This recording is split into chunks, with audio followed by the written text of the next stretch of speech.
And I know that we're not a large crowd, but we are a strong, powerful crowd, and we can make everything happen that we need to. I've always had to live with that motto as a business person in the private sector, and I know in the public sector it is as important. Your core group is always your success, and I truly appreciate everything everybody's done for me. I can't tell you how much it means to me, personally and professionally. And the only thing I can say to you is that I will always do my best to represent our district as professionally as I possibly can, and do the things that we need to do. Other than that, right now I'd like to introduce you to our special guest, Auditor General Eugene DePasquale, and it is an honor, truly an honor to have you here with us. I appreciate it.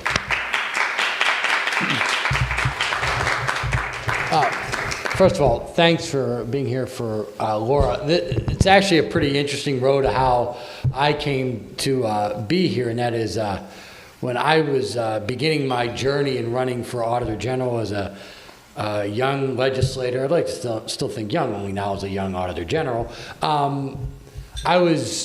Nobody really gave me much of a chance, and I'm going around trying to speak to any group I could, and it was in early 2011. I think it was April of 2011, and I was at the Wyoming County Democratic Breakfast, and I was invited to say a few words, and afterwards, Laura came up, she goes, look, I'm just going to tell you, I'm going to fully support you in the race. I love everything you stand for.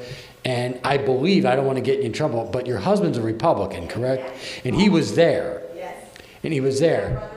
And they said, and just to let you know, your message doesn't just appeal to Democrats, because my husband, who's a Republican, is going to support you 100% as well. And that meant a lot to me, because it's certainly not that I didn't have a ton of money and, you know, and all that other stuff, and nobody really gave me much of a chance at that. So lo and behold, I keep doing stuff like that and keep telling my story, and lo and behold, I win. And Laura and I have maintained, communication through the years at events and items like that, and talked about our audits, and certainly have given me encouraging words throughout. And it was the least I could do to come here today, and I'm glad we were able to work it out where I was able to speak on her behalf at this event. I know it's sort of an awkward time in the day, but I'm glad we were able to work it out. But let me be really as clear as I can be on this.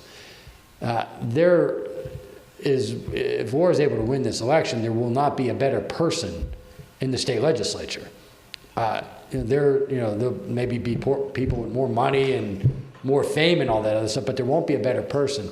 And the reason why that's important is, and I really believe this, I'm a Democrat, and certainly on economic issues, I'm a little bit more down the middle, social issues a little bit more left of center. But I think the public at large, whether you're a Republican or a Democrat or an independent, I think they're at their wits' end with the idea that we're not going to talk to each other anymore, and we're not going to try to work out the challenges together anymore. And I know not only is Laura a good person, but her demeanor and the skills that she would bring to office are exactly what we need today, because we need people to sit down and actually try to work out the challenges that we face. And look, there's two big challenges that we face.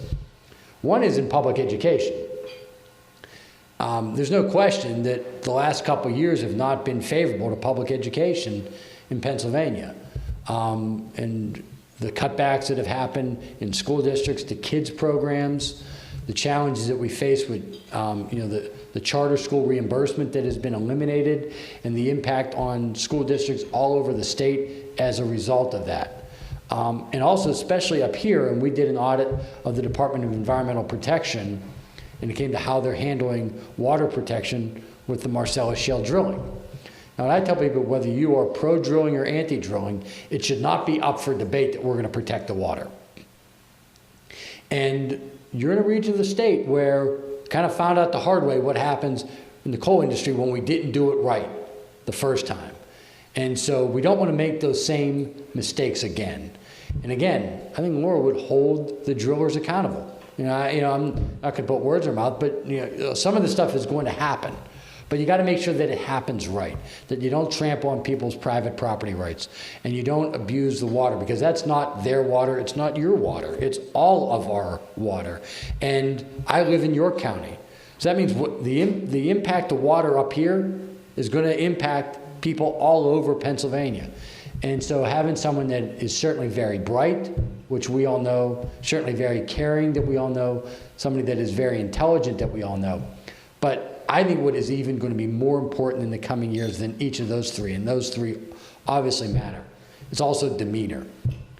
I've had enough. I'm just telling you, me as a voter, I've had enough of people going on talk radio and cable news and yelling at the other side. I've had enough of it. And we need people that are going to try to work things out, find that, what used to be considered the honorable word in politics now somehow became bad. I think we got to find again that is compromise, consensus, common sense, because we're going to need it. The fiscal challenges of the state are real. Treasurer McCord and I had a press conference a week or 2 weeks ago today where the state went below zero in its checking account. Went below zero. The Treasurer's office had to float a loan to the state for $750 million just to keep the lights on, so to speak. That's not because anybody stole money. That's not why. It's because the budget has been pieced together through one-time fixes and gimmicks for the last couple of years. And it's not responsible, it's not right, and we need to have a discussion, a very big and important discussion, as to what level of government we want and how much we're willing to pay to have it. And that's going to be a discussion that literally is going to take place in the next budget. And having someone like Laura there to be part of that discussion, I think, is very important, not just for the people in this region, but for the people of the state. So thank you for being here for her. It's my honor, and it's not just because she supported me, although that certainly didn't hurt, but I also think that she's the right person for the people of this region and state. So thank you for being here. And if it's okay, if anybody has any questions, more than happy to take them, because there's rarely a time where somebody doesn't want something audited. While I can't get cucumbers at the grocery store anymore. One thing you find is, like, the people you audit aren't thrilled, but the public is. And literally, I pump gas. Hey, you're the Auditor General. Yeah. Did you audit you should look at, and one guy from Alaska wanted me to audit the Iraqi reconstruction, and I said, look, we returned his call. Said, look, I don't think I have that jurisdiction. I think the stretch of the Pennsylvania National Guard having troops over there was a stretch, but he had an argument, but I said, look, I think somebody should be looking at this, because what Halliburton did there is unbelievable. But I'm saying even someone from Alaska thought I should be doing something. So you opened it up, so I'll ask the question. Charter schools and cyber schools, we hear a lot about profit taking. Right. How much of it is just gouging, profit taking, and how much of it is outright fraud? We audit every public school in the state as well as every charter school. And I tell you a couple things. One is that about half of the charter audits, so there's about 160 charter schools in Pennsylvania, roughly. Half of them are in the city of Philadelphia. Half of them. The rest are spread out throughout the state. The cybers, obviously, the brick and mortar charter obviously take kids. I don't mean take in a negative sense, but they're getting kids from roughly a geographic region, usually 1 or 2 school districts. The cyber charters, some of them have kids from almost every school district in the state.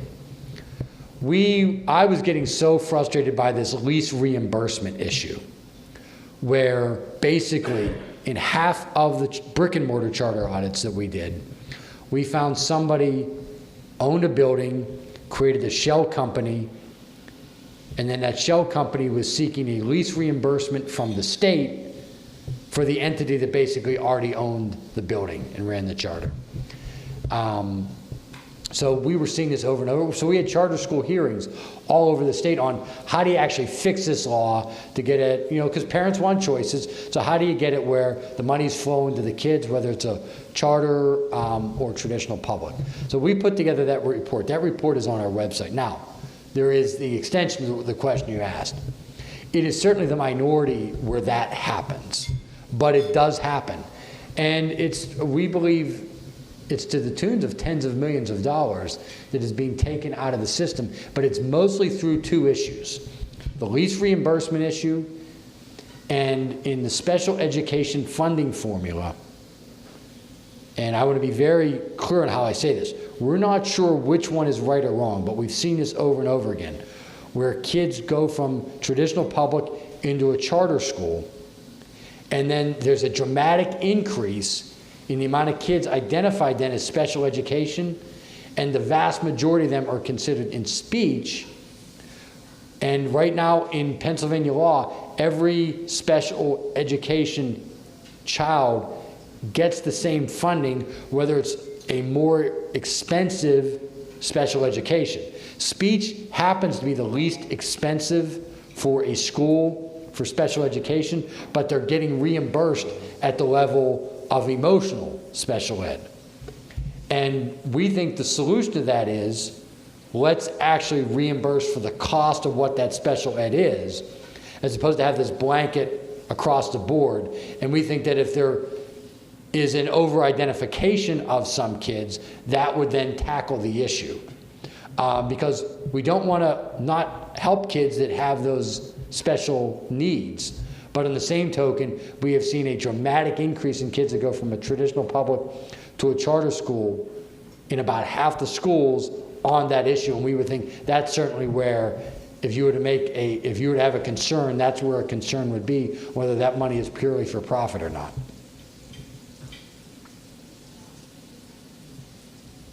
Other questions? If not, again, thank you very much, everyone, for being here, and I guess eat up. So thank you.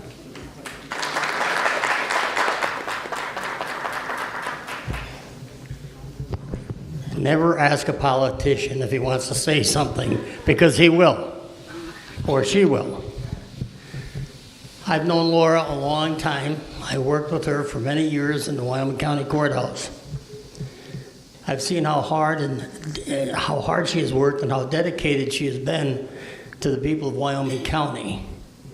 And I am sure if she's elected state representative, she will be just as dedicated working for the people of this district. I would ask each and every one of you to please go out, get on the phone, call your friends, knock on their doors, and ask them to vote for Laura Dickson. Thank you.